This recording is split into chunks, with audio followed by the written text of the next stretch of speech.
الحمدللہ رب العالمین والصلاة والسلام علی سید الانبیاء والمرسلین اما بعد فاعوذ باللہ من الشیطان الرجیم بسم اللہ الرحمن الرحیم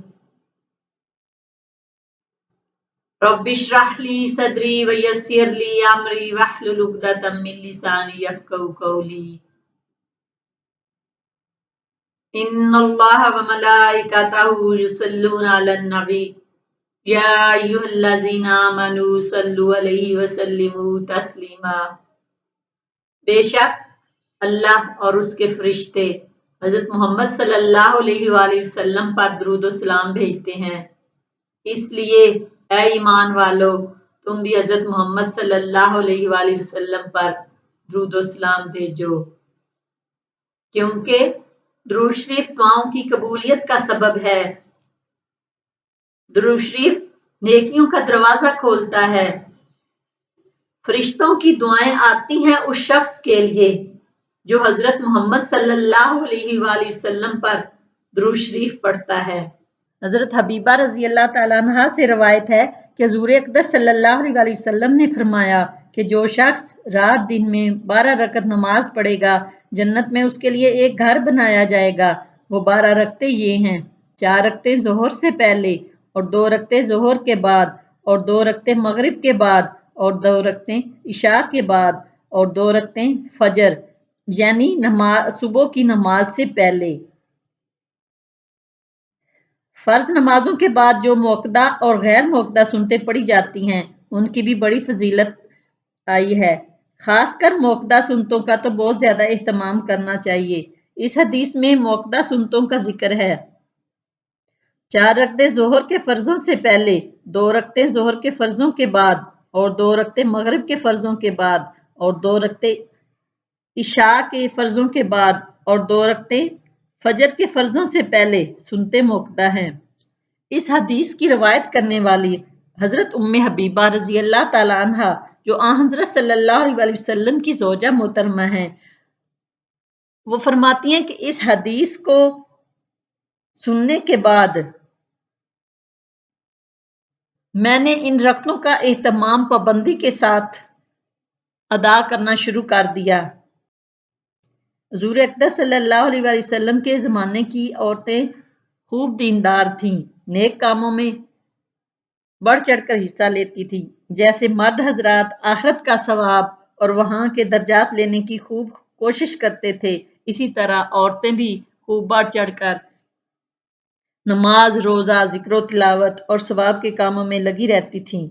ان موقدہ سنتوں کی فضیلت حدیث شریف میں یہ فرمائی کہ جو شخص ان کی پابندی کرے گا اللہ تعالیٰ اس کے لیے جنت میں ایک گھر بنا دے گا۔ ایک حدیث میں ہے کہ حضرت صلی اللہ علیہ وآلہ وسلم نے فرمایا کہ ظہر سے پہلے 4 رکعتیں جن کے درمیان سلام نہ پھیرا ہو ان کے آسمان کے دروازے کھول دیے جاتے ہیں، یعنی ان کی مقبولیت اللہ کے یہاں بہت زیادہ ہے۔ آسمانوں کے دروازے کھول کر ان کا استقبال کیا جاتا ہے۔ حضرت عبداللہ بن صائب رضی اللہ تعالیٰ عنہ سے روایت ہے کہ حضور اقدس صلی اللہ علیہ وآلہ وسلم سورج ڈھلنے کے بعد ظہر سے پہلے 4 رکعتیں پڑھتے تھے اور فرماتے تھے کہ یہ ایسی گھڑی ہے جس میں آسمانوں کے دروازے کھولے جاتے ہیں، لہٰذا میں چاہتا ہوں کہ میرا کوئی نیک عمل اس وقت اوپر چڑھ جائے یعنی عالم بالا تک پہنچ جائے۔ فجر کے فرضوں سے پہلے جو سنتے ہیں سب موقدہ سنتوں سے بڑھ کر ان کی تاکید فرمائی۔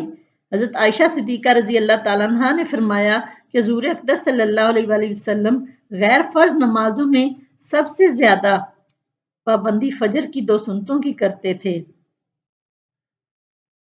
موقدہ سنتوں کے علاوہ غیر موقدہ سنتوں اور نفل نمازوں کا بھی اہتمام کرنا چاہیے۔